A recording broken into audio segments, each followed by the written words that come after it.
Go ahead and call this meeting to order. I appreciate everyone being here this evening. We have a good agenda with a couple of very important business pieces that need to be discussed publicly. And then we also have 3 items for closed session, so we will be here a few minutes after we release everybody else. But with that, welcome everyone. Glad to see everybody.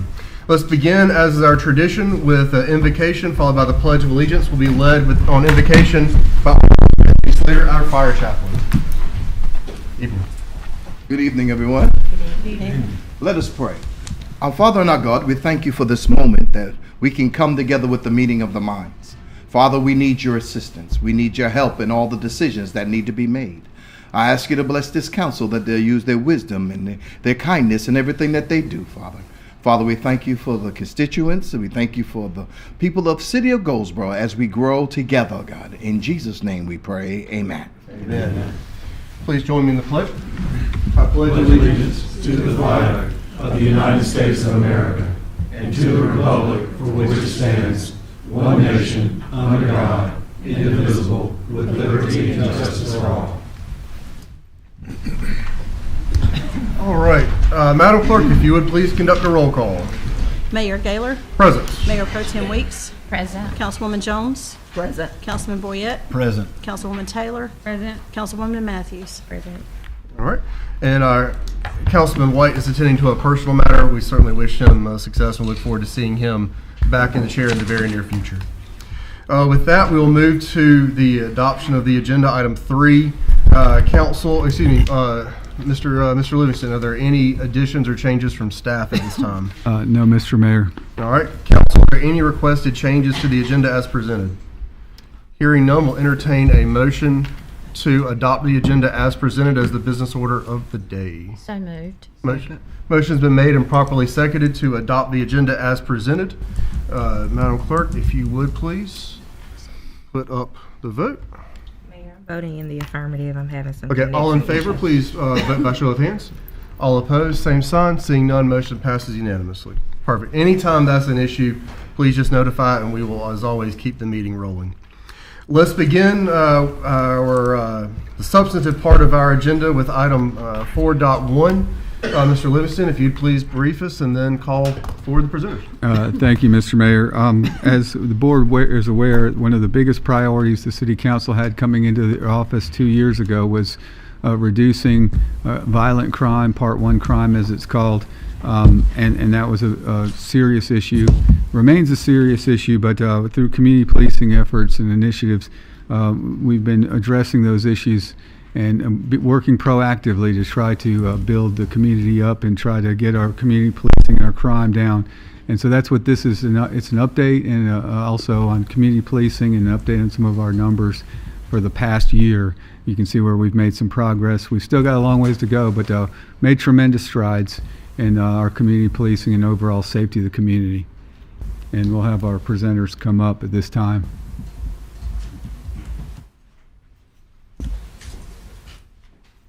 We're feeling pretty safe and secure in here with you guys. It's a good feeling. Yeah. Good evening. Mayor Gaylor, our honored council members, Mr. Livingston, Mr. Lawrence, thank you for allowing this opportunity to give you an overview of community policing here at Goldsboro Police Department, and this direct correlation to our crime statistics for 2025. I have with me corporal artists, a staple in this community at the Goldsboro Police Department for nearly 3 decades, and also SRO Schultz at Eastern Wayne Middle School. We have a presentation we put together. At this time, I'm going to cede to corporal artists to give you an overview of community policing. Good morning, Mr. Mayor and council. For you all and the audience, I'm Corporal Nicky Artis. I've been with the police department for a little over, almost 26 years. And I'm glad to be here. I know council, you all know who I am. But I want to thank you all for the opportunity to discuss something that's fundamental to public safety and the community here. Now, you all know me. Y'all know I like to talk, but I'm going to keep it brief. But tonight, we're here to talk about a philosophy that's transforming how our police department has built trust and reduced crime. But it's more than data and statistics. It's about relationships. I think sometimes, everybody looking at data, and data's good, but it's about relationships for us. In my almost 26 years with this police department, council, I've seen firsthand and how the community policing works. I've seen the genuine partnerships between the officers and the residents, how they create a safer neighborhood and reduce crime, and build that kind of trust that makes everyone, including the police and the community, safer. This has been my baby, I should say. I've been doing this a long time. I've worked in patrol. I've worked on the housing unit that we had for years. I worked as a school resource officer in our schools for many years, and then I transitioned to work the parks. I was the park police, and now I'm working in our community policing division as a corporal. So I don't take this lightly. This is my heart. This is what I do. This is me. And it means a whole lot to me. It's here. What community policing means to us, our department, it means being neighbors first and officers second. It means listening before enforcing. It means seeing the person before the badge and solving problems together rather than imposing solutions.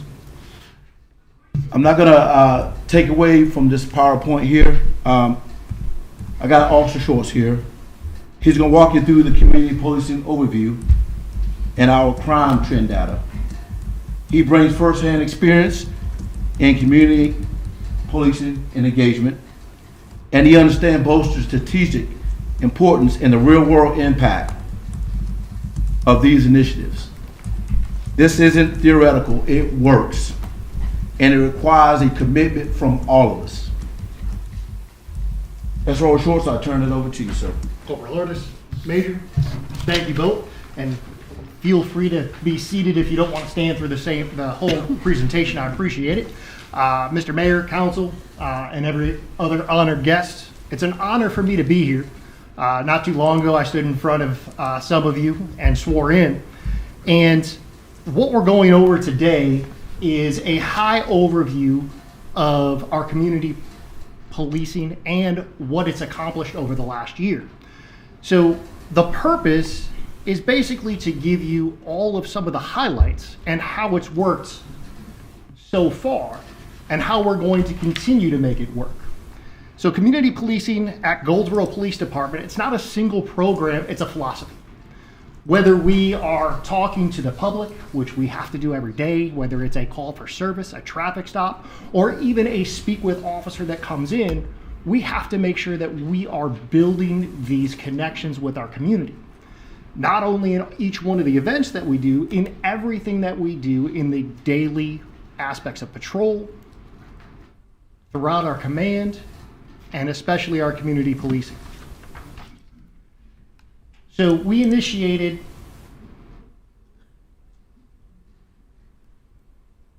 I'm not sure if that was me, but it looks like we skipped quite a bit ahead.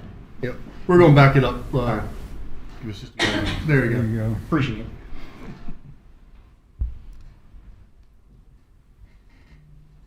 So some of the key programs that we went over, some activities with the public, our school resource officers, and making sure that we're connecting with the neighborhood for problem solving. We've done some things with the faith-based, our neighborhood. We've gone to some of our community watches, and this could also go back to our patrol officers who are out there every day and might interact with each one of our neighbors, business, and have to give them some type of solution to a problem that they're having to help them with whether it's blight or an actual crime that they're facing.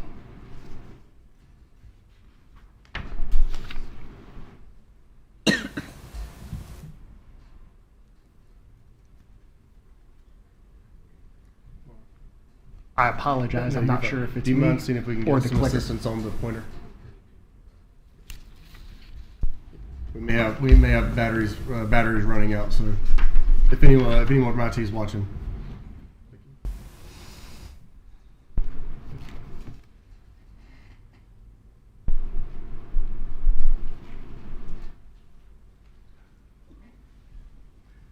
Give us just a moment. That's We're gonna right. make sure we get this right. I could skip the PowerPoints and just go through it if we'd like. That's good. Because we also have it on our, we also have it in the agenda packet that was released for the public as well as in front of us. If you have printed copies with you, feel free just to go and we can follow along with you. As soon as this is back up, obviously we want to get it back up as well. Sounds good. Sounds understood. I appreciate it. So if we could back it up to the community engagement snapshot, which basically brings us to Shop with a Cop. The Goldsboro Police Department, we had the privilege of doing Shop with a Cop. Not only did we expand it to 3 different stores, we expanded it to 50 children. So one of the highlights of my career was being able to do Shop with a Cop, not just this year, but last year, and seeing the joy that it brings to the children and the connections that we get together with it. Out of these 50 children, the majority of them, when we're shopping with them, they're not worried about getting something for themselves. They're worried about getting something for their brother or their sister, their mom or their dad or their caretaker, which is just an amazing event that we are so privileged to be part of. Over $8,000, almost $9,000 was spent to be able to fill the carts for these 50 children. On top of that, we were also able to go and do some shopping for a few that were sick, load them up, and be able to deliver them to the individuals that were supposed to be at Shop with the Cop. But unfortunately, when you're sick, you don't want to be in public, but we were still able to take care of them as well. We also had the opportunity, if we could go on to the next slide, to do our 42nd annual National Night Out. And we raised almost $13,000 for this event, and we had over 70 vendors on it. And if anybody saw some of what went on in the event, we had competitions for pull-ups that were there. We had one of our state troopers that also is part of our community come in, and I think he danced the entire time. The next slide, please. We also raised money for our Special Olympics. And we've done the torch run to go along with that. And when we look at all of this in a snapshot, it reiterates the fact that we can't do this alone. Again, it goes back to the philosophy that the only way that we are going to succeed at bringing down the crime rates in Goldsboro is to do it as a community. Many community concerns involve quality of life issues. Rather than serious crime or approaches focus on blight, nuisance complaints, reoccurring neighborhood concerns. So that's where not only our community policing comes in, but the daily interaction of our patrol officers is very important. Now let's talk about our successes. So throughout our community events, we had our flag football team, which once again went undefeated. And this is volunteering time by a lot of our police officers who are not in the community policing, but again, it's our philosophy to get out there. So these patrol officers, the investigators are out there spending the time with our community children and youth and making sure that they understand that there is a human behind the badge and making that connection where we can help together, where if crime does happen, they can come to us to help us solve it as well.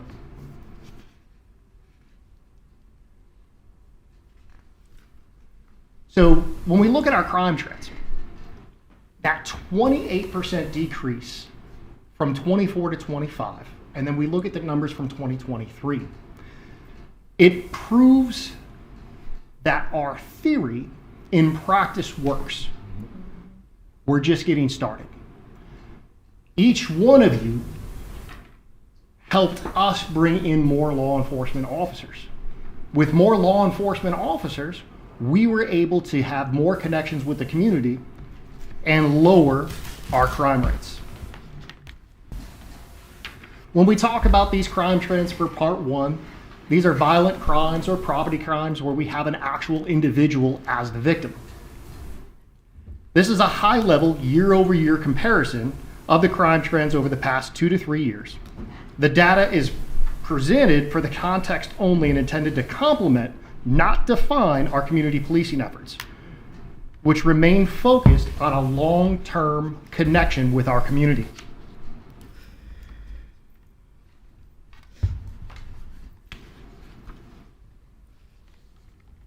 In closing, our partnership with the community and the core strategy of the Goldsboro Police Department is to engage with our neighbors, whether it's on patrol, at events, in council meetings, to make sure that we build a connection that not only can deter crime, but also solve it when it happens. Thank you all for your time. Council, comments, questions? I know that a lot was presented. I'm sure there's some specific questions about either data points or different events that happened over the last year. Yes, ma'am. Yes, I just have a comment. I would like to thank each of you for coming and presenting to us tonight. And I would also like to thank Corporal Artist, who is very active in District 1 with our Crime Watch. And he meets with us quarterly. He has taught us what to do, what to look for. He's done some extensive training in that area, and I would like for him to continue it. We didn't do it the last 2 months because of, scheduling was bad, but I would like for you to come back because it does help, and there were a lot of questions posed, and you were able to answer some of those, and so I thank you for that. And we want to continue to do our Crime Watch. Thank you. Yes, ma'am, please. Hey. So I have a couple of questions, but I also would like to thank you guys for everything. Corporal Artist, you're great. You come to our meetings. You're always there when we have questions. But I do have one question. So when we have meetings or neighborhood watches or connection meetings or whatever you want to call them in the housing authority apartments, I have had some people ask for a housing authority officer to attend the meetings as well, because some of the questions they had were better, So my question is there someone available that you guys can get us, put on the books to maybe also attend when we have the neighborhood watch meetings that are in housing authority locations? Yes, ma'am, absolutely. That's not an issue. Just, of course, we need a heads up. And so, how about a week or two, a month ahead? Couple of weeks. Yes, Couple of ma'am. weeks. Yes, ma'am. Okay. Yeah. You remember the last meeting that we had? A lot of the questions were pertaining to housing authority issues. And just to piggyback, West Haven, Housing authority. West Haven, their neighborhood watch group, they have started major. So whenever I do those, Officer Elliott's she's been with me because they've requested that as well. So she has been there. She has. That's part of our 2026 objectives and goals. Okay, great. Is marrying community policing in the housing division to get more active in the housing communities. So yes, ma'am. That's part of our goals and is not an issue at all. Just a couple of weeks heads up. And so whenever the housing authority officer comes with you, so what is the process like? Who does she take that information back? Or does she take that information back to your department? Or how does that work? It's usually a disseminated department. Or just depending on what the issue is? Yes, ma'am. Typically, despite what the issue is, it's department-wide. Okay. At any given time, any given day, anybody in the department could be dealing with the issue at hand. So, it's best just to disseminate everybody. Okay, that's all. I just want to say thank you all for everything. We're all glad to see the numbers improving. Councilwoman Jones, I believe you had a follow-up. Yeah, ma'am. this isn't about housing or anything. This is about the unhoused.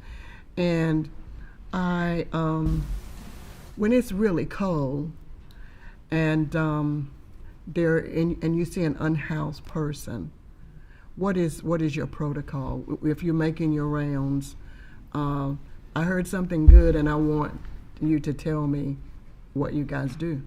I think it's dependent on the officer, to be honest with you. We always try to find resources, whether it be somebody that's going through substance abuse or unhoused or a mental health crisis. We try our best to find resources. Oftentimes, there's none available right at the moment. And I can tell you, I personally can go to my house. I live here in the city and go and got coats and pants and shirts and stuff and giving it out to the unhoused. So it's officer specific. A lot of the officers were reaching their own pocket and buy meals and get clothing and things of those nature. But we do our best to try to get them resources. Yeah, that was my concern. I do want to thank the officer. I don't know who it was, but in my district there was a lady sitting out around 12 o'clock last week, and he was able to find a place for her because it was very cold, and she was sitting on Walnut Street on the bench, and so that made me say, well, what else do you guys do? I wanted to pull that out and find out. We wear many hats as police officers, many hats. We really do. But we all try to do our best. We all have good hearts for the most part. It's tough when you can't help somebody, but we do our best now. Thank you. I appreciate you guys, you gentlemen, being willing to come forward and speak this evening. I thought this was a very timely. We needed to do the public disclosure of data, but we needed to humanize that data. Allow it to be seen exactly what it is and why. If you'll allow me one follow-up on the presentation, there was some bullet points around technology support. It's something that I have viewed as both a double-edged sword, but also something that I've strongly encouraged. What sorts of technology tools do you see being deployed, and do you think we ought to consider, if you're willing to get into that? Sure. So we've got several different uses of technology. So one of the things that's said all the time is we shape technology, then technology shapes us. So some of the stuff that you see on the map is just pretty simple, that's been around forever, where you could take the scatter plot and you could figure out exactly where these Part 1 crimes are being committed and send resources out to it. We also have Speedwit that we've been using for a long time, which is a program that we could put keep checks in. So some of you might be involved in businesses where it's in an area that may have experienced some of that Part 1 crime, and we could put it in as a keep check where every 2, 4, depending on what's put in, we have officers not only patrol it, but it has to be entered in both 911 dispatch and then entered into Speed that we've done that keep check. On top of that, we do have other technology here that allows us to respond faster to shot spotters or shootings that just triangulates the sound that comes out to get us there as fast as possible when there's a shooting that's occurred in the city limits of Goldsboro. On top of that, as we get more and more technology, we can add the cameras, we can put out the pop-up radar detectors to slow down traffic. So each one of those can be a tool for us to improve our job and also give us more time for community engagement. All right. Perfect. Thank you, gentlemen. Council, any, please. Yeah, Mr. Mayor, I just want to let you know we've been working really hard with not just the neighborhood watch groups, but the downtown merchants. I know y'all familiar. We're having meetings monthly. We've been serving and doing the best we can do, and we want to thank y'all for support and some of the shot with the cop and some of the events that we have done. We wouldn't have been able to do it without the community's help. These partnerships with the businesses, the stakeholders that has really sown into us, we wouldn't have been able to do some of the things that we have done if we didn't have the support coming from you all, but as well as the partnerships that we have outside. Well, I don't think any of us are rose-colored glasses or naive to the point that there are still issues at our doorsteps. But I think that the qualitative conversation and the quantitative chart that is put, I think, suggests that we are aiming in the right direction, that we are at least going about it with the right philosophical components. Again, I think every one of us wants to see improvements. We're committed to improvements. We're committed to standing by, the allocations that have been done so far and ensuring that we don't lose ground. But for me anyway, what you shared this evening is both reassuring as well as makes me comfortable about how we're going to address things next year to continue going in this direction. Council, any closing comments from anyone else? Yes, ma'am, please. Please. Sorry. So, shot spotters, it rang a bell. I have a question about that. So, are the locations of the shot spotters, is that public information? Not sure, to be honest with you. I don't want to speak out of turn, so I'm not sure. Okay. I'll find out and get back to you. So, because I have some constituents that are asking, are there shot spotters in certain areas? So if it's possible, could you get me a list maybe of where those locations are at in District 3? Or if that's possible. I'll follow up. And who is in charge of where they go at? I'm just based on crime data. So do they move locations? They're there and they stay there? Significant cost to move or expand the system. So it's pretty static when you put it out. So you're saying there's a large, long process in order to get a shot spotter in a certain area if it's high crime, or? Not necessarily a long process, but a cost. A cost, okay. And so is that something that has to be approved in the? Tell you what, if you would,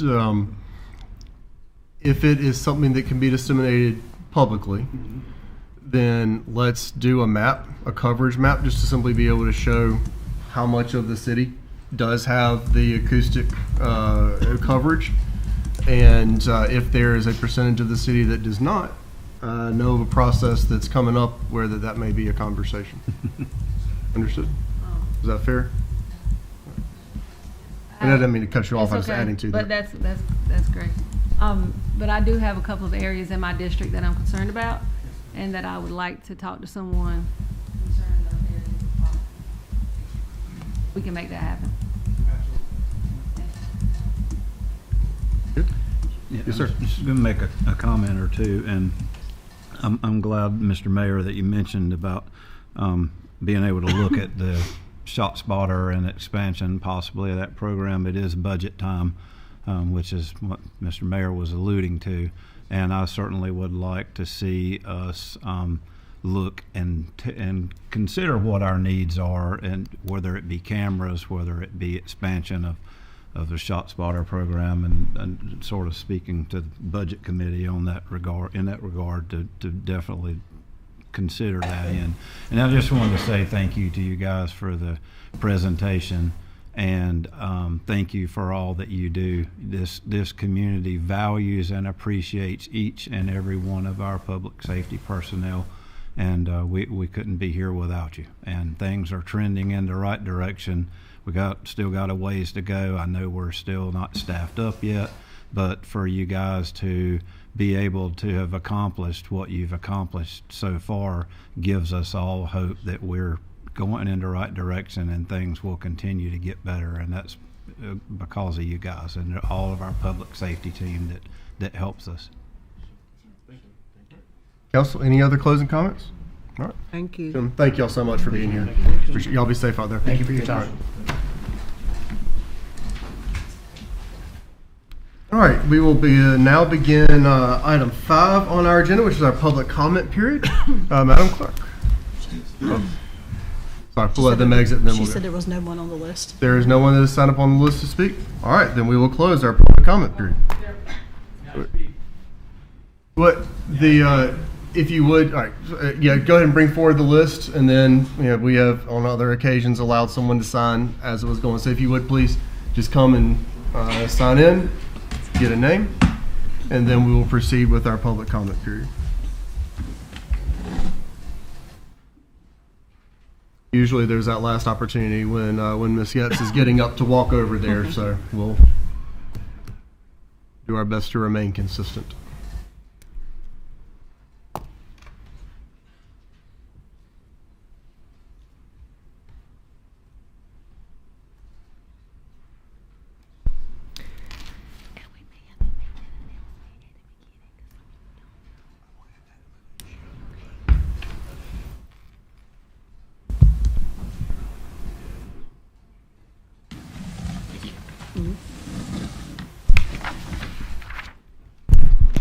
Mayor, Council, Yes, I would like to start off with apologizing before I go ahead, but I'll just get into it.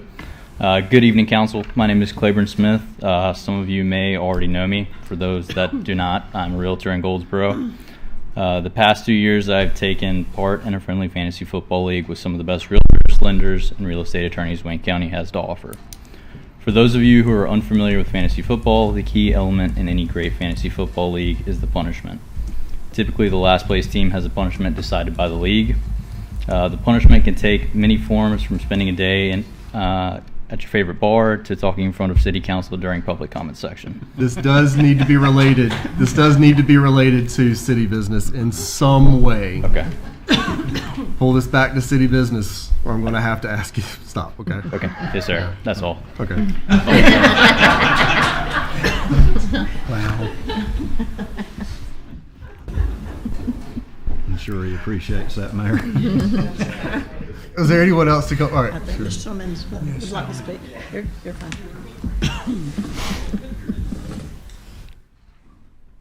I'm Glenn Barwick, and I have two things. The police, particularly on Center Street, have done an excellent job. We eat on Center Street a lot, and now that you sit there for a few minutes, a police car comes by, somebody walking comes by, and we have had absolutely no problem there in the last months and months. So they did an excellent job. And while I'm here, I have to ask one of my pet questions. Why can't we get the light back on the fountain? If you will allow me, because I don't know the answer to that. Okay. And let's get an answer back to you on exactly what issue is going on, or just simply resolve the issue and then follow up with you. Well, it just never has the light on it now. And I think we get a lot more advertising on TV and that kind of thing at night with it on. And so, thank you. Sure. Thank you, sir. Mr. Lewis, you just make a note with public works. Thank you. All right. With that, no further public comment. We will close the public comment period. And we'll move to item 6, our consent agenda. Mr. Livingston, if you would please. Thank you, Mr. Mayor. We have 3 items on the consent agenda. One of them is donation of personal property. It's essentially our fire hoses that have gone out of compliance for our standards, and we'd like to donate them to Wayne County Fire Departments Association. So that equipment is in your agenda packet. We also have an operating budget amendment, pretty typical for this time of year, halfway through, and then your departmental monthly reports. I will attempt to answer any questions if there are any on any of those 3 issues on the consent agenda. Those being things that are not inconsistent with what we have seen in previous years. Is there a motion to approve the consent agenda as presented? So moved, Mr. Mayor. Motion's been made. Is there a second? Second. Motion's been made and properly seconded to approve the consent agenda as presented. Please vote electronically if possible.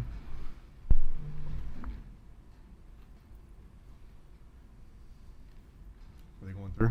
I'm waiting on one. All right. All votes having been cast, motion passes unanimously on a 6-0 vote. All right, the consent agenda is approved as presented. We will now move to item 7, old business. We'll begin with item 7.1, an update on the Saving Union Station effort. Mr. Livingston, do you have anything to brief prior to our speaker? Just welcome, Julie. Thank you, sir. Thank you for being here. Good evening. Good evening. Thank you for allowing us time on the agenda. We'll be very brief. I just happened to be in North Carolina this week, so this timing worked out great. First, I would like to reintroduce you to my fabulous Saving Union Station team members. We started in early, or November, I guess it was, and the original member, Doug McGrath, and Mark Metzler, who could not be here tonight, and myself. And somewhere along the way, I don't know when it was and how it happened, but we had the great fortune of picking up John Peacock, who has been super helpful and bringing in some extra passion and hands-on work to make this happen. So I also want to acknowledge 2 other people that are not here tonight, but that were super instrumental, and that was Mr. David Perry and Mr. Adrian Worrell, along with his wife, Selena. When we came up with this plan, even before we came before you in November of 2023, we went to them and asked them if we were crazy and if they would have our back. And they both gave it to us enthusiastically. And I think that gave us the extra confidence we needed to move forward and be where we are today. So I want to thank them. And they were with us not just in the beginning, but also in the end as well. So just want to just very briefly hit the highlights to remind everybody as to why we're where we are right now. But in November or early fall of 2023, some members of the NCDOT Rail Division came to Goldsboro and visited Union Station, and they were alarmed by its condition. They contacted me, and I just happened to be in Goldsboro at the time, and who are now the Union Station, Saving Union Station team members. We went down to see it ourselves, and we were also alarmed.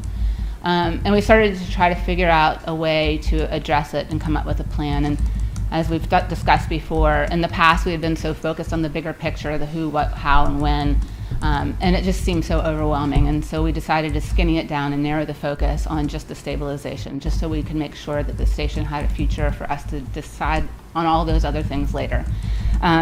And so we came to you and we pitched this crazy plan with the proposal that if you would put in $375,000, we would go to the county and ask them to do the same. And if both of you agreed that we would secure the additional $750,000 needed to get to that $1.5 million budget that we came about together with NCDOT Rail Division staff to address those most immediate needs.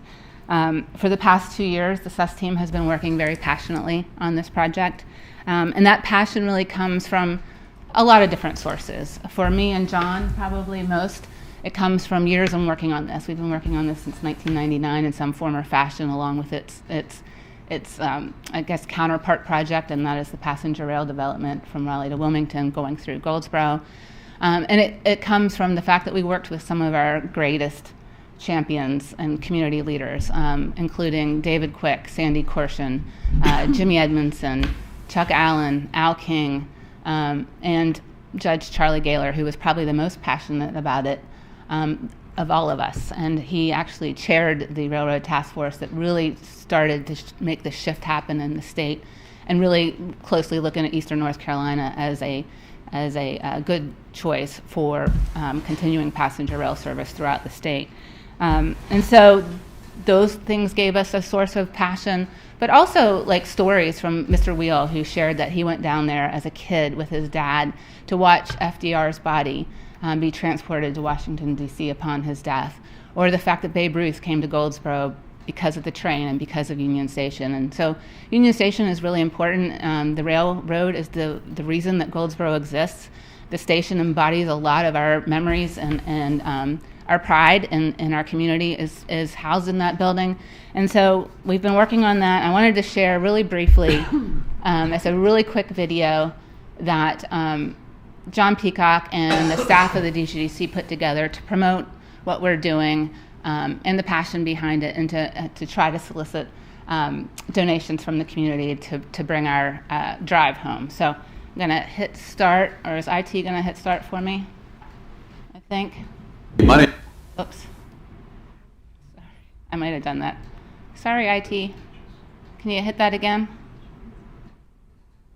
My name is John Peacock, and I want to tell you a little bit about Union Station.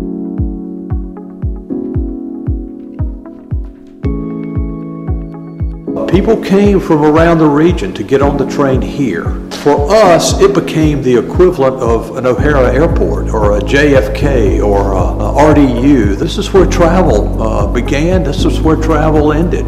But what's the significance of this? We want the citizens of Goldsboro, Wayne County, and surrounding area to be part of this program, because that gives them ownership. And we're seeing that already. We've had people that have donated $10, $25, $1,000, whatever someone's comfortable with. The route's already been chosen for passenger service from Raleigh to Wilmington that will come through Goldsboro. That's already in print. That's going to happen. They're not building them like this anymore. For anyone that has questions about donating, go to the Downtown Goldsboro website. 100% of the money that you give will go toward the stabilization of this building, and it's all 100% tax deductible. Not only is it part of our past, but it's part of our future too.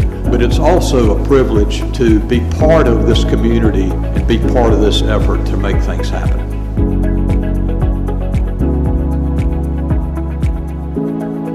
that video was released just several weeks ago, and there's been others that have followed. So if you'll recall, we were just here in October of 2025. The budget of $1.5 million, the city activated their funds, $375 this past fall. We are in the process of design for phase 1 with the design builder team led by TA Loving. We've been meeting monthly with them. Things are, progress is going as expected. The County of Wayne had committed $375,000 as well, but they wanted to wait until we raised our $750 before they put that into play. We secured a grant of $612,500. The DGDC thankfully put in the 5% required match of $37,500, which left us with just a little under $90,000 in October. But thanks to the passion of the team, I'm happy to announce that Union Station has another great date that it will remember in its history, and that is today, January 20th, because I'm able to announce that we have secured all $750,000 and $179 on top. So we've secured the funds. We're ready to go. I did let TA Loving know last week, just so they could start planning strategically about folding in all the other what could have been different phases, and so we can be a little bit more efficient with those funds and effective with the timeline. And I hope that, and we went to the county today and shared the news with them. Unfortunately, the timing just worked out that way. But they voted unanimously to, again, support and commit their $375. So I'll leave that to however you all decide to work through those logistics. But I just want to remind you that I'll still be involved. I'm going to still be on that design builder team monthly meetings just to make sure things are going as smoothly as possible. And I'm here to assist as much as possible. But I think that the next step is really actively soliciting interest in this building. I think a lot of people would not know that there's opportunities for investment or other uses in this building, that the city is willing to at least entertain them. So I think that's probably the next step, so we can see what's available and go from there. But we just don't want to. We want to make sure that we're not in the same place 10 years from now, and that we've lost focus of the commitment and the energy and the momentum that we have now behind Union Station. So, any questions from me? Council, comments, questions? I do want to thank, there's some key people here in the room that were significant donors. We had a handful of those through this community, and I will tell you is remarkable. But Judith and Glenn, they were among the first when the call to action came a year ago. Jeff Holtz rallied. He's given multiple times through the last 2 years. He made a birthday request from all his friends who really rallied in support of him as well. And the Worrells, as well as David Perry, came through at the very end too, and it was getting tough to get those, donations ranged from $20 to $20,000. We had over 126 individual donors. Donations came from 4 different states, 26 different towns. So it was, they ranged, did I tell you, $20,000 to $20,000? So there were some underage 21 people that gave. So it's been a really great project, and it's been. I think John will tell you he's been kind of the point person for offering tours for people that were interested in donating but just didn't know. They wanted to see it first. So he's heard a lot of great stories firsthand, and the community has really rallied. So I think Judge Gaylor would be very proud, very delighted. I can hear him laughing now at the fact that his community and his friends rallied behind him. So I'm really happy for that. So it's been a privilege to do this. Council, any other comments? Thank you. Just on a very personal level, thank you. Also, as mayor of the city, thank you. I truly mean it, because I believe that there are cornerstone components. There's footholds, if you will, in different parts of our city. I believe that the event center and the golf course, that is a foothold. That is a cornerstone right over there that proves that this government is committed to life and quality of life right there and in those neighborhoods surrounding it. The downtown, Main Street, Center Street, same can be said for that. I believe this building, Union Station, will be that. I believe there are others that our manager has in mind that we can discuss when the time is right, formerly known as Edgewood. These are examples of getting capstone or keystone tenants. Sorry, my words are a little failing me at the moment. Of getting these anchor tenants, if you will, in different parts of town and showing every corner of the city that it matters to this government. And I think that the future is bright for that corridor. I'm excited to work with my partners, Wilmington, Bergall, all those mayors are Wallace, yeah. All those mayors know my opinions already, and I look forward to seeing if this is yet another asset that we can bring for the people of Goldsboro and Wayne County. I want to say publicly how grateful, again, on a personal note, as well as the mayor of Goldsboro, to our partners with the county. This is another example of the county and the city deciding deliberately and intentionally that we are going to work together on something that supports both, because the economy of Goldsboro is part of the economy of Wayne County. When you grow Goldsboro, you grow Wayne County. They are not separated. Obviously, Wayne County extends beyond the limits of Goldsboro, but Goldsboro is entirely in Wayne County.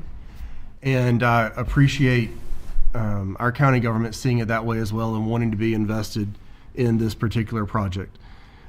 So with that, I will stop my comments, but I really do appreciate the work that everyone that contributed on this project, our friends at the state level as well, that they have really come forward trying to show the people that every corner of the city matters, and this is a capstone example of that. So thank you.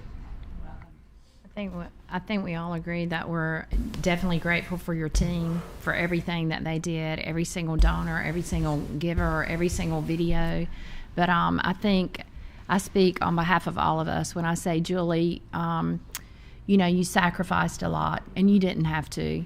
You didn't have to come back to North Carolina, especially back to Goldsboro, but we're grateful for you. Hard work and sacrifices, and it paid off, and congratulations to you. Congratulations to all of you, but thank you that you did come back and that you had a passion for this, and we hope it does move forward. And definitely, I think this gives the project huge momentum, so congratulations. Mom and Dad would just tell you I was stubborn. I appreciate it. Hearing nothing else, we'll allow and thank you again, and safe travels back. Thanks. All right, next we will move to another very, very exciting piece that this council chose to fund and chose to stand behind, our community residents survey. Mr. Livingston, at the risk of stealing any thunder, I'll yield to you. Thank you, Mr. Mayor. As you said, this is a significant study that we undertook to try to determine what the residents' desires and needs were and how they felt about city government and the services we provide. It was kind of a bold step for us because, this hasn't been done before, and we really didn't know what to expect. We knew we weren't going to pass everything with flying colors. We knew there'd be some strengths and certainly some weaknesses inherent in some of the things that we've been doing. But we felt like we needed to know where we stood, and that's what the goal was, to establish a benchmark and to find our strengths and weaknesses and use this as information going forward with our strategic planning, with our budgeting, and things like that. So we have our consultant here this evening that's going to introduce the overall findings. This is another issue we're going to delve into at the retreat to kind of brainstorm about how we can improve in areas that we feel like are the most vital to us. And I'll just let the consultant take it from here. Thank you for being here. Yeah, thank you, Matthew. Mayor, Council, thank you for having me here tonight. It was fun driving through North Carolina today on my way down here. But as you said, I'm Derek Harvey. I'm a project manager. I've been working with city staff for about the last 6 months on this project ever since they reached out to us. A little bit more about ETC Institute. We're one of the nation's leader provider of market research for local government. Since 2012, we've done about 1,200 community surveys worldwide, and in the last 2 years, we've done surveys for in all 50 states as well. We do quite a bit of work in North Carolina. We do the city survey for Raleigh and Durham. We do Durham County, Mecklenburg County. I think we've done surveys for Wayne County and Wilmington as well. So we are familiar with the region. Tonight for the agenda, I want to talk about the perceptions and ratings that we measured on the survey, the major city services we looked at, public safety, city maintenance, and finally city communication. And at the end, I'll leave time for questions as well. For the purpose of the survey, we wanted to objectively assess city programs and services. We wanted to gather input from residents to help city leaders set the priorities. And of course, we want to help identify areas for improvement for the community. The way we did this is we administered a survey by mail, phone, and online with follow-ups with text, email, and social media if we had that, to a random sample of residential addresses. The sample was designed to ensure results are statistically valid and representative. The way we did this is we took your GIS shapefile of the city, we took all the residential addresses that were in that shapefile, and that's what we selected the random sample from. We do this for one or two reasons. One reason is to make sure everybody has the same percentage chance of being selected to receive a survey, and two, it makes sure that we hear from all areas of this community. By doing this, we received 526 completed surveys. Our goal was 400, so we did receive 126 over our goal, which is very impressive. By doing that, that gave us a margin of error of plus minus 4.2% or 24% at the 95% level of confidence. As we were designing the survey, we also wanted to make sure we heard from enough individuals in each council district so that we could compare those districts to that. We wanted at least 65 from each district. We ended up with at least 71 from each district, and we were able to provide those cross tabulations in the full report.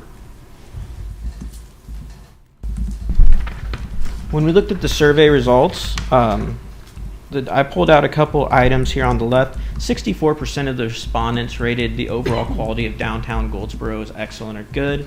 49% rated the overall quality of life in Goldsboro as excellent or good. And 47% rated Goldsboro as an excellent or good place to live. When we looked at the perceptions of downtown Goldsboro, those perceptions are extremely high. When we looked at our benchmarking and our national and regional averages, downtown Goldsboro is significantly higher than both. When we looked at major services, the results were varied, but Goldsboro performed well in key areas such as fire and police.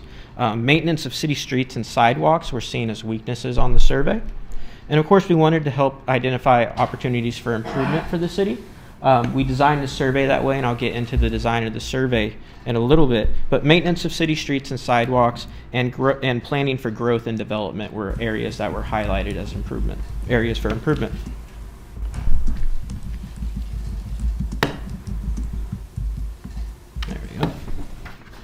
When we looked at the distribution of responses, this is the GIS shapefile that I talked about earlier of Goldsboro. The dots on the map are the respondents to the survey. They are located to the nearest block level. That's why it looks like a few of them are right on top of each other. They're just corresponded to help keep respondents anonymous. But as we are conducting the survey, this is something that ETC is measuring on the back end. We're looking at the distribution of responses to make sure we're hearing from all areas of the community. We're also measuring demographics on the back end. We're looking at race and ethnicity. We're looking at the age breakdown to make sure we're hearing from all age groups. We're even looking at owner versus renters in the community as well to make sure we're hearing from renters, knowing that owners are going to respond better to the survey, but we want to make sure we hear from renters as well.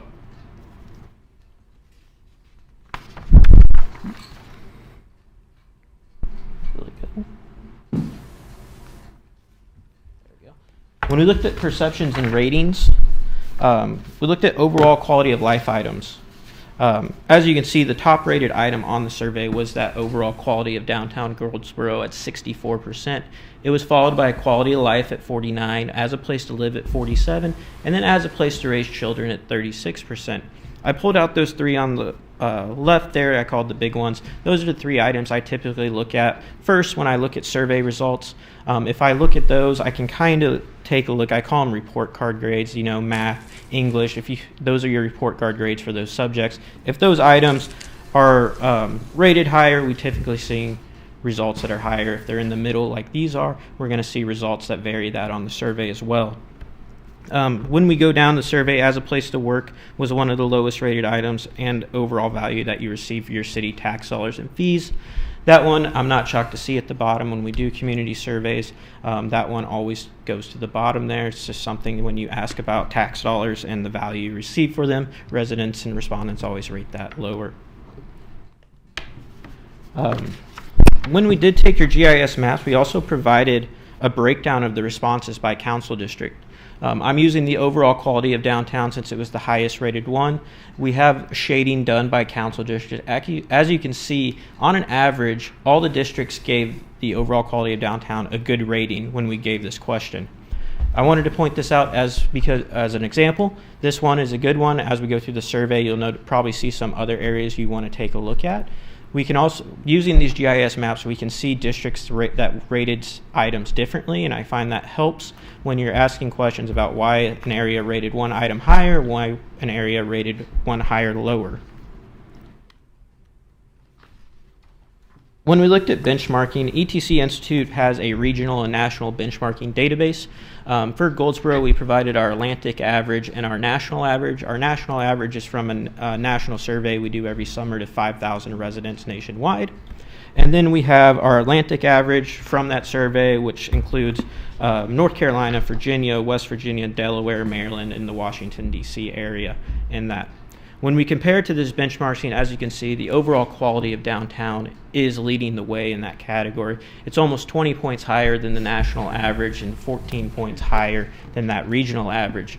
As we go down the list, as a place to live is slightly behind those averages, and as a place to raise children, overall quality of services, as a place to work, they are lagging behind those averages. But the overall quality of downtown Goldsboro is leading the way. Quick question on this Yeah. slide.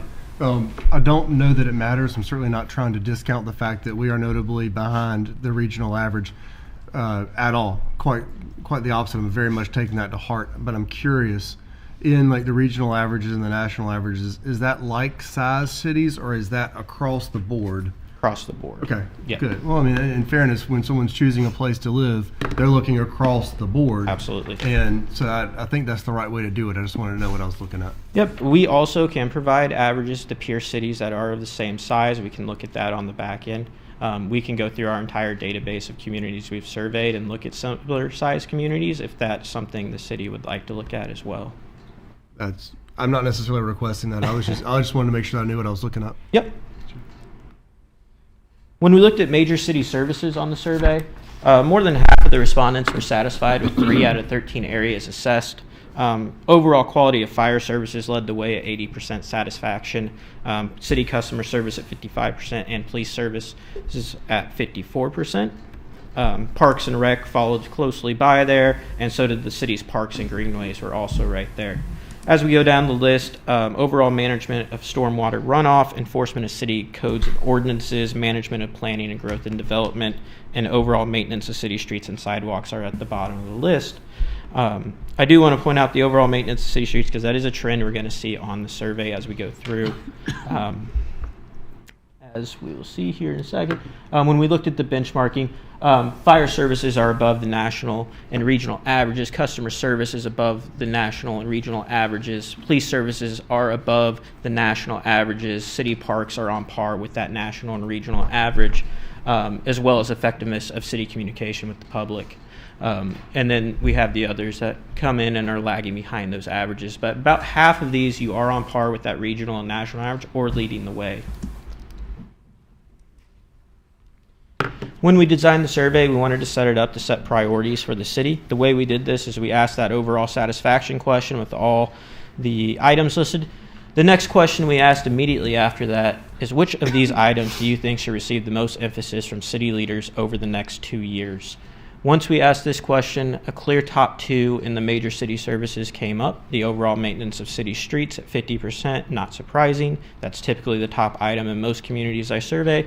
And then the overall management of planning and growth and development.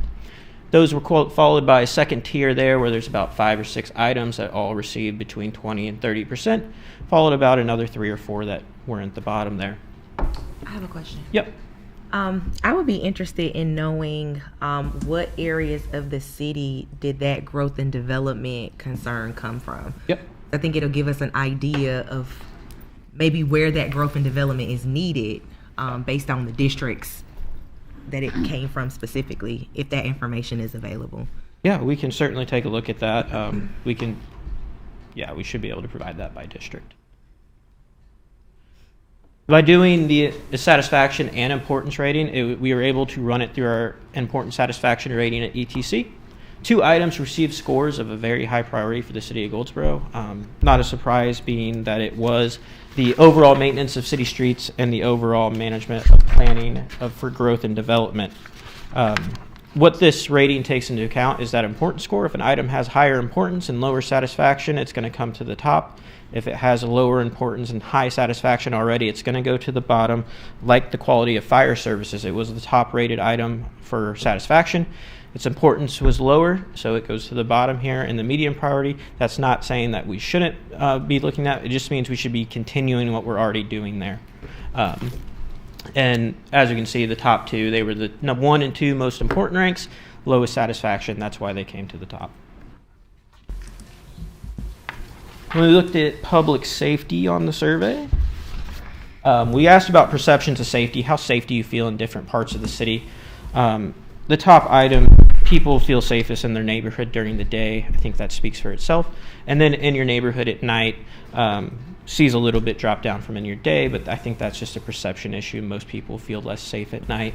Followed by in the downtown area of Goldsboro, in shopping and dining areas, the overall feeling of safety of Goldsboro. And the city parks and recreation facilities was the last item on this of how safe do you feel.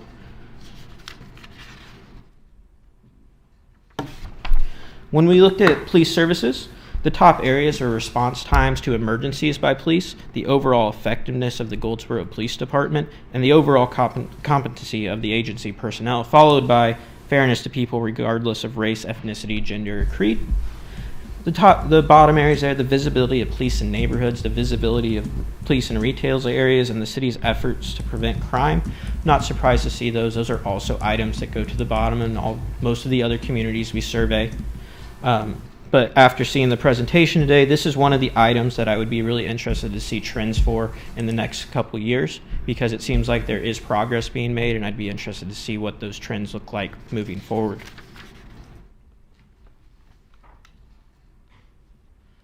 When we looked at benchmarking, how quickly police respond to emergency is on par with that national average. All the other areas are lagging behind that regional and national average, especially those visibility of police numbers and the city's effort to prevent crime. When we looked at fire services, following the major services where fire was the highest rated item there, this section followed the same. All the areas assessed here received satisfaction scores over 50%. In fact, fire services received some of the highest scores we saw on the survey. How quickly fire department responds to emergencies, the overall effectiveness, the visibility in the community, and fire prevention and safety programs. When we looked at benchmarking, we were only able to benchmark 2 items for fire, but in both those areas, fire is leading the way according to the regional and national averages, especially in how quickly the fire department responds to emergencies.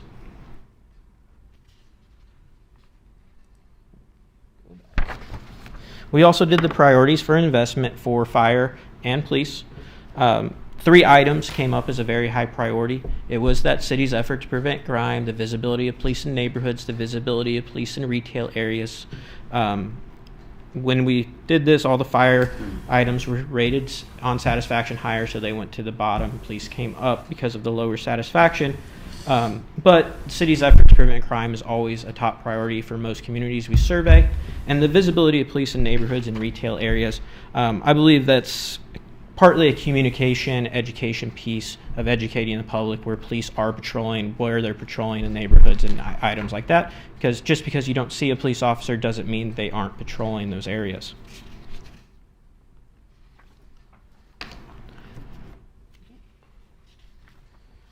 With city maintenance, the top areas were street signs at 43%, mowing and trimming along city streets and other public areas, and the overall cleanliness of city streets.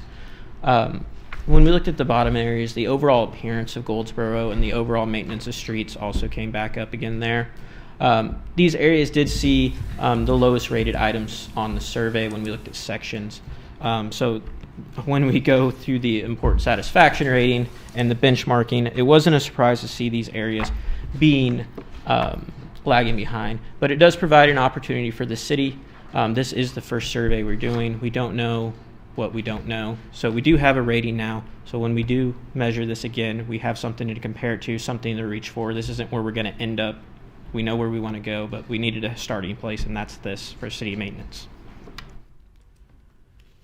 For importance for city maintenance, the clear top item was 65% overall maintenance of city streets. Not a surprise to see that.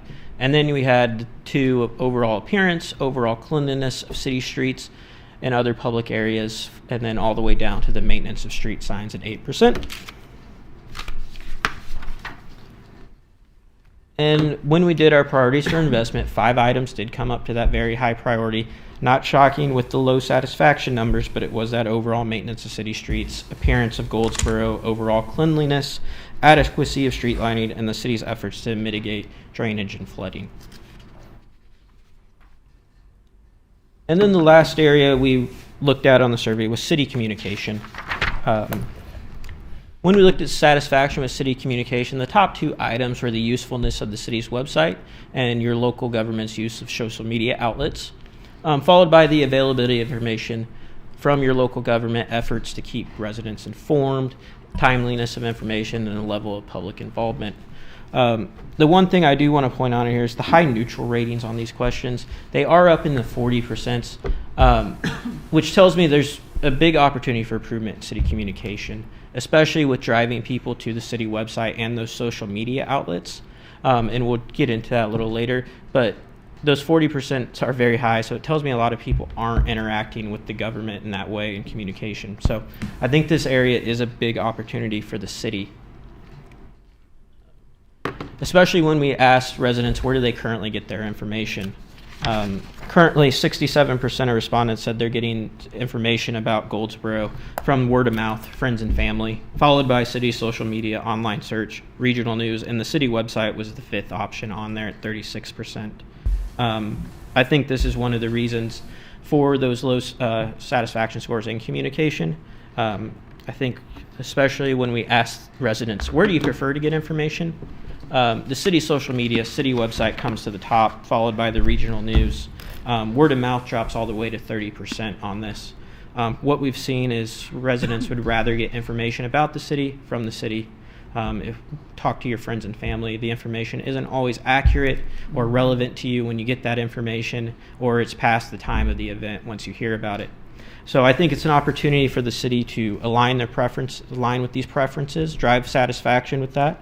And what we've seen at ETC is once communication overall starts rising in satisfaction, the rest of the scores, city maintenance, major services will also start to rise. Communication is a big indicator for satisfaction on surveys.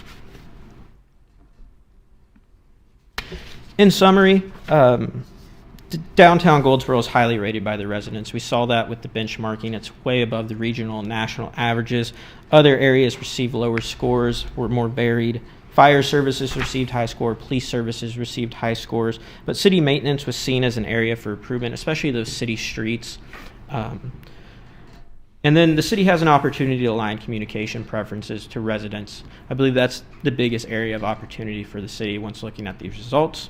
And for next steps, the city should be transparent with the results, share them with department leaders and residents, make sure residents know that these results have been shared. They've been shared to council so that they know that their survey, they took the survey, it was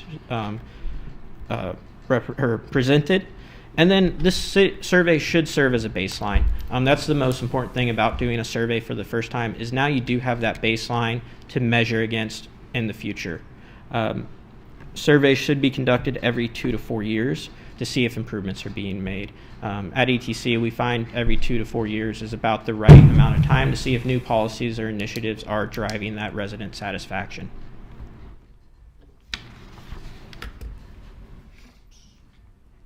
Thank you. So this is fantastic. It's candid, it's harsh. In some ways, it can hurt your feelings. In some ways, it can kind of make you a little bit disheartened. But it's also incredibly important when all of us already know that there are issues. This just helps us confirm that our internal barometers match what our residents are, which also lines up directly with what we are doing in strategic planning and budget allocations. And so I want to reiterate to the department heads that over these last 12, 18, 24 months have made tremendous changes in the way that they go.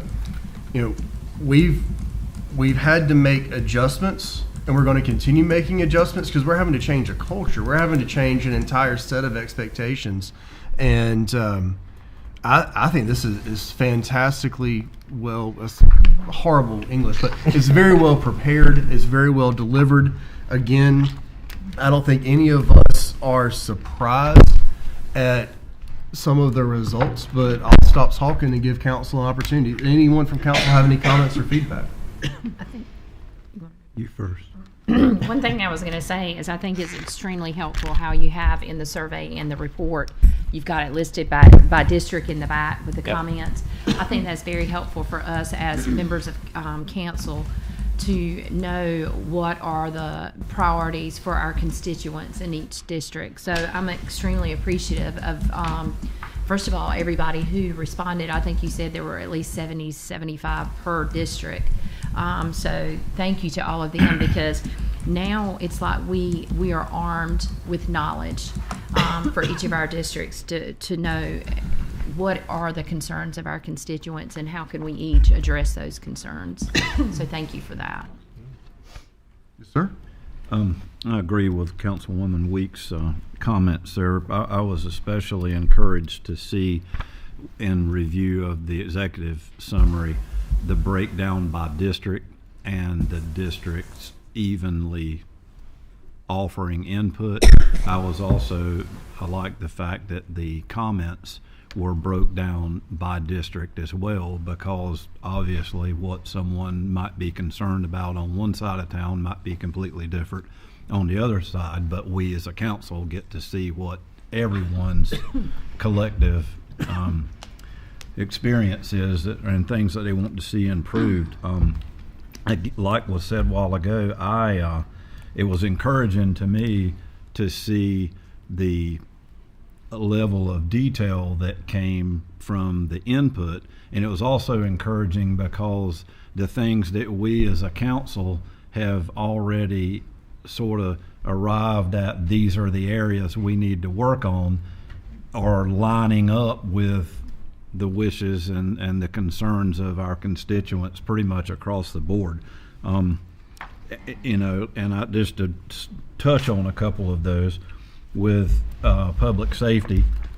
Obviously, that's important to everyone, and we recognize and realize that we have a little bit to go on being able to be more visible in certain neighborhoods or certain areas more so than others, but we're addressing that as we're trying to get staff back up.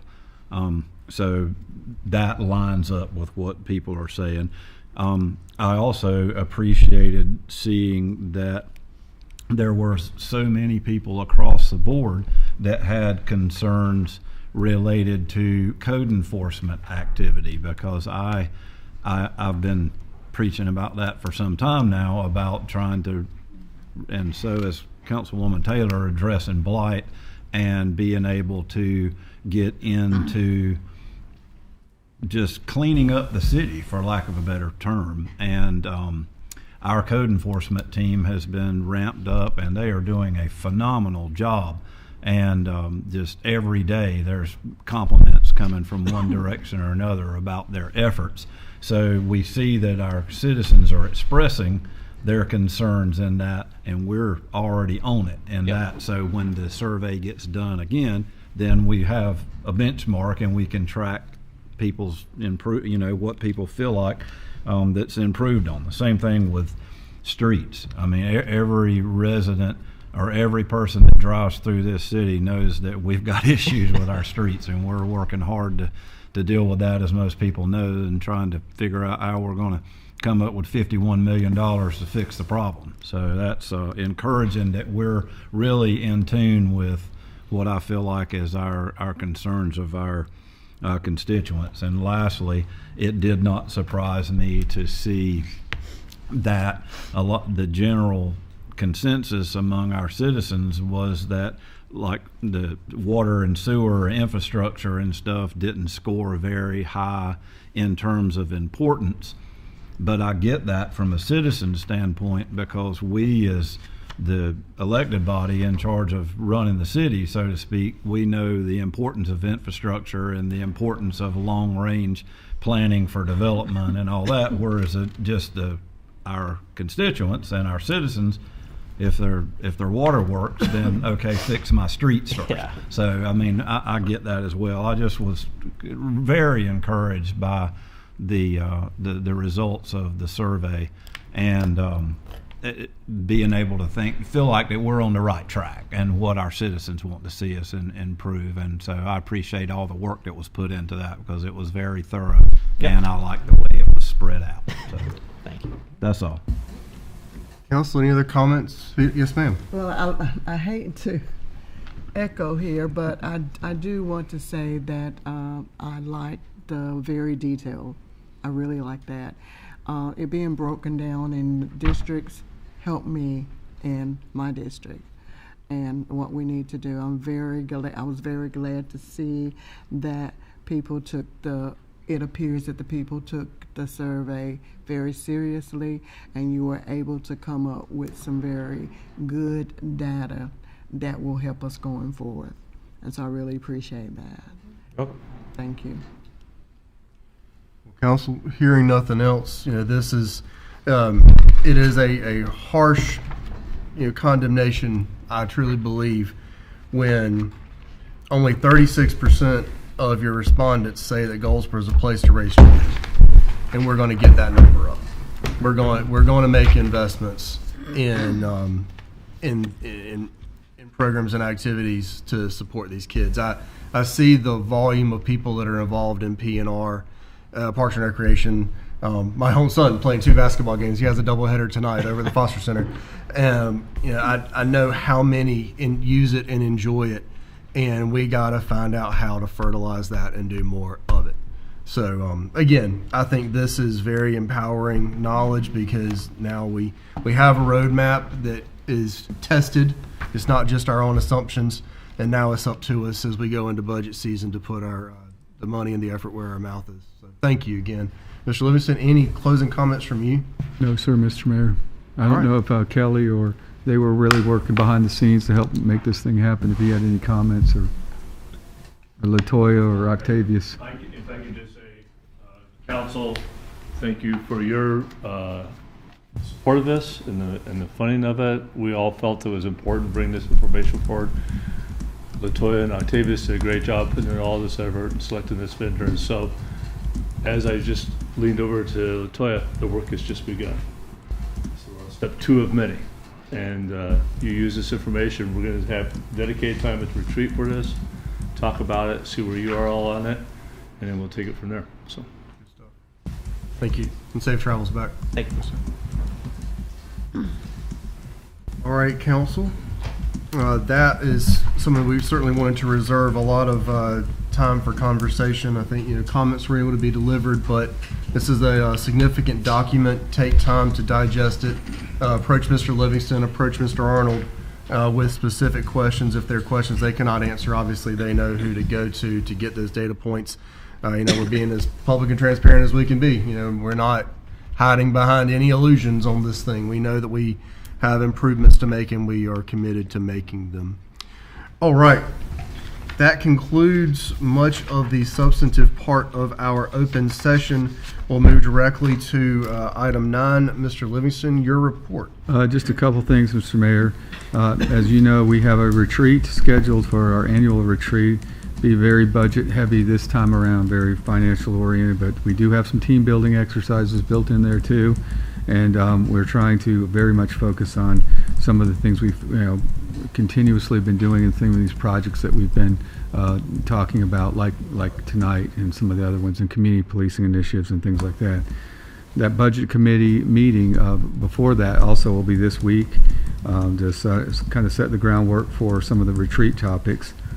We're also in the middle of a website redesign, so I think we'll probably see about taking some of this information and seeing if there's anything we can use the website for, because there is very much a need, as the consultant said, for us to align our communications more with the public so that we're getting the information out and they feel good about using the website. Maybe it's easier to access, or any of our social media tools for that matter. Also, I had a meeting with Bob Taylor with the state, discussing the Eureka agreement. Our goal there is to have a singular agreement with Eureka. If we merge our system with Eureka's, we could be eligible for a $15 million grant. So that's a high priority for the staff. And February 11th, we're going to have a base partnership meeting to talk about some of the opportunities for expanding our interlocal service agreements. And I think that's it in a nutshell. All right. With that, we will move to item 10, Mayor and Council Member comments. It is the second meeting of the month, and so we'll begin the end of the dais to my left. Councilwoman Matthews, floor is yours. Thank you, Mayor. Just want to send a couple of announcements to District 4. Thank everyone who's been joining me on Thursdays for Thursday Talk Time with the Councilwoman. It's a platform that I created to really share my own story of my experience as being a councilwoman, but to also share some things that are happening in the city. But we are kicking off this year with our conference call. We're starting those back up. Our conference call is going to be Thursday, January the 29th at 6 p.m. All of the details and the call-in numbers will be provided on our Councilwoman page, and I will ask the city if they could share it. Everyone is invited to come, but it's usually specific for District 4 and District 4 focused on what we have going on in the district. Thank you, Mayor. Good stuff. For Jim? I only had one comment. I just wanted to say yesterday was absolutely amazing at the MLK service at the First Church. Some of the best music I have ever heard. The choirs were absolutely phenomenal. But there was one statement that was made that had a huge impact on me as I was sitting there, and it was the statement made by Martin Luther King, but it was presented by Mr. DeLoach, which was a student at Tommy's Road Elementary, and he said this. He said, if you can't fly, then run. If you can't run, then walk. If you can't walk, then crawl. But whatever you do, you have to keep moving forward. And that is our prayer as a council for this city, is that we move forward, and knowledge is power. And I believe that this City of Goldsboro resident survey findings is just the beginning. So I'm thankful for Octavius, for Kelly, for LaToya, for everybody who played a part in this, because knowledge is power. And like Kelly said, our work has just begun, and we don't have all the answers. We won't have all the answers. We won't get everything perfect and everything right. But as Mr. DeLoach reminded us yesterday, from the strong, powerful, impactful words of Dr. Martin Luther King, we're just going to keep moving forward. Councilman, floor is yours. I'd just like to echo what a lovely time we had yesterday at the MLK. And I also would like to just ask if anyone in our community knows of a meetings that people that have lost children or loved ones can go to please reach out to me. I've had a few people mention that, and I saw it was even mentioned in our community survey that some people that are suffering from grief would like to have someone to talk to and relate to. So if anyone out there listening has any ideas, please get in touch with me and let me know so I can spread the word. That's it. Councilman, floor is yours. All right. Just a few things. The manager and I had occasion yesterday to be able to attend the wall raising for the first residential unit coming out of the ground at McNair Heights. I was happy to be there for that. That is just a phenomenal accomplishment for that area and the redevelopment that's just getting started, and being able to bring that residential development brings commercial development, and that's what we want inside the city in its core. And so it was, and it's encouraging. And I know that we've put a lot of money into that as a city. I think it's over 7 figures of money into that for the infrastructure and one thing and another. But it's very good things happening in that regard. Also, I had an occasion, along with several of my council mates here, to attend the Chamber of Commerce annual banquet this past Friday night. Congratulations to all of the award winners at that event, especially the few that were from my district and my constituents that won various awards. So that was a good event as well. I echo what's been said about the MLK event yesterday. That was phenomenal. Had a great time there. Today I had opportunity to go out to Park East and do a little tour of the Alianza plant that's coming up there. They're not operational yet. They're under construction, but I had an opportunity to do a little tour out there with some of our county commissioners today. Things are progressing pretty good there with that. Good things happening. I know I limit my economic development comments sometimes to just that, but good things are happening and good things are coming. And if anyone has a spare minute and nothing better to do one day, ride out through Park East. I encourage the public to do that and ride in that park and just look around. You can go down the main street, which you can turn around and come back out. It's a cul-de-sac down there, and you can't look in a direction and not see something happening. People moving dirt, buildings going up, one thing and another. We're on the move, and good things are happening. Lastly, congratulations to our fire chief Stempian on 30 years of service. As I told him earlier, don't get any bright ideas and think that means you can retire. We want to see you here for a long time. But congratulations on making it to 30 years. Also, congratulations to Captain Adams being promoted to our new deputy chief position, and also congratulations to Captain Stein being able to be promoted to major. I'd like to give those two a shout out. That's all, Mr. Mayor. Thank you. Councilwoman, floor is yours. Yes, first I would like to say that I am very excited about the success with Union Station. It is in my district. I echo some of the sentiments that Mayor Pro Tem Weeks said. However, this is a milestone of dedication and reflection of the neighborhood and friends, and I, had an opportunity, to speak with the late Mr. Gaylor, and he talked about it, and I'm just so glad that this is coming to fruition, and I'm really happy about that. The second thing I want to talk about is the MLK. I would like to thank Ms. Battle and the CCRD and Mr. Octavius and everyone who had a hand in it. The music was great. I like that we heard from 3 young men. I'll say young men because of Bishop Darren Moore, so he won't think I'm calling him old, but the bishop that spoke on "Oh Say Can You See," I thought that was very good. And the young Mr. Deloach, he has got something ahead of him. He is he is a young man in an old man's body. We're going to be hearing a lot from him. And then lastly, Mr. Christopher Adams, who talked about the framework, and something that really stuck with me is, "Oh, say can you see?" To really look at that person. That was really good. That was really good, Rima. To look at the person and not the color of the skin or the texture of the hair, but to get to know the person before you form an opinion, and you might be surprised. And so that was really good. The music was just really good. So I want to thank you guys for putting on a phenomenal event for us. And the last thing that I wanted to talk about was, I had it down here.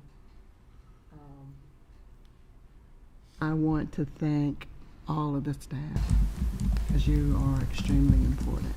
And I look forward to working with each and every one of you this year. And thank you. All right, my comments, the advantage to going last is sometimes you don't really have to harp on many things. The disadvantage is what you want to say usually already gets said, and that is definitely the case this evening. Todd Walker, Chamber Board, Wayne County Chamber of Commerce, phenomenal event Friday night. You've got so much talent and bench depth in the organization. A huge amount of congratulations to all of the award winners, the new businesses, the seasoned businesses, those that this is their second or third go-round. Understand that it is not easy to build something, and it is even harder to do something in an award-worthy manner. And to those of you that put yourselves out there and do the grind day in and day out, thank you, because it is you that drives the economy, that drives a community worth being part of. We need more of you. One of the businesses, coincidentally, last time we were in here, actually commented about them as well. One of the businesses is a children's playground over on William Street. It's just a wonderful business. They were an award winner. There were others as well, World Contracting just across the street. But I also want to point out two other awards that were delivered. The Order of the Longleaf Pine was delivered to Mr. Henry Smith. And I think that is so deserving. Could not be happier for he and his family, and very much appreciative of what he has done, continues to do, and will continue to do for the city of Goldsboro, Wayne County, and Seymour Johnson Air Force Base. And then Mr. Tommy Jarrett being awarded the Cornerstone Award. You're talking about someone who has got absolutely decades of service to this community as an attorney, as an advocate, as an elected official, someone who has truly put in their time and their heart to trying to serve both this country as well as this community. So appreciative to every one of you. Our Martin Luther King Jr. event on Monday, phenomenal work by those volunteers. Thank you, thank you, thank you. Those events simply do not happen without the work of the volunteers, without the work of staff member Mr. Murphy back there, without the work of the chairwoman, Ms. Carol Battle. Again, thank you to the speakers that have already been acknowledged, but just an incredible amount of work, and 350 tickets, something like that, 370 something, just a phenomenal showing of support by the community. So thank you again to all the volunteers that put in the time and the energy and their talents to make that work. And then going back to this resident survey for just a minute. Fire Chief Stimpian, 30 years, don't get any ideas. Apparently you're the only department leading the way right now. So, please don't back off. Don't take your foot off the pedal. We got to keep you exactly where you are. But that's another department that has bench depth.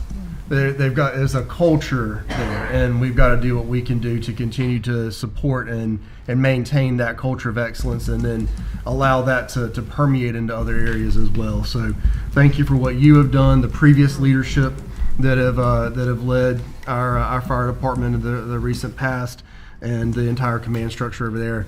You've got proof that you're doing things well, so thank you for keeping that up. That concludes my comments. Council, we do, if it is the will of council, we do need to go into closed session. There are three matters to discuss, one related to economic development, one related to potential or pending litigation, and one related to personnel. So if I could entertain a motion to go into closed session for those three matters. So moved. All right, motion's been made and properly seconded.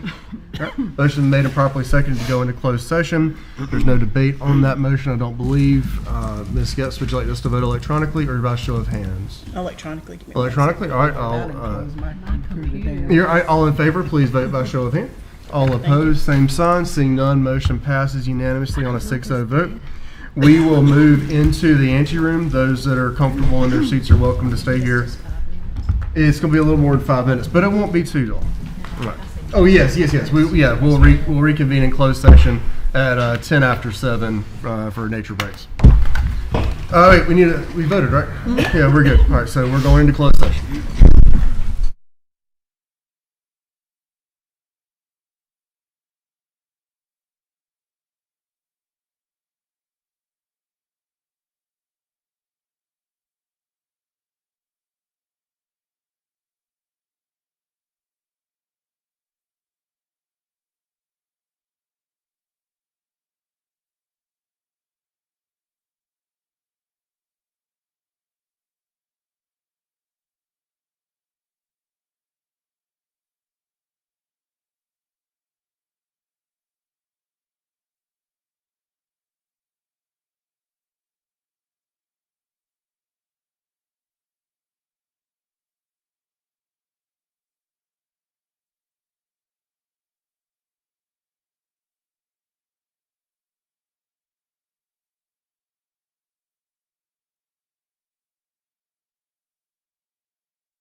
5 p.m.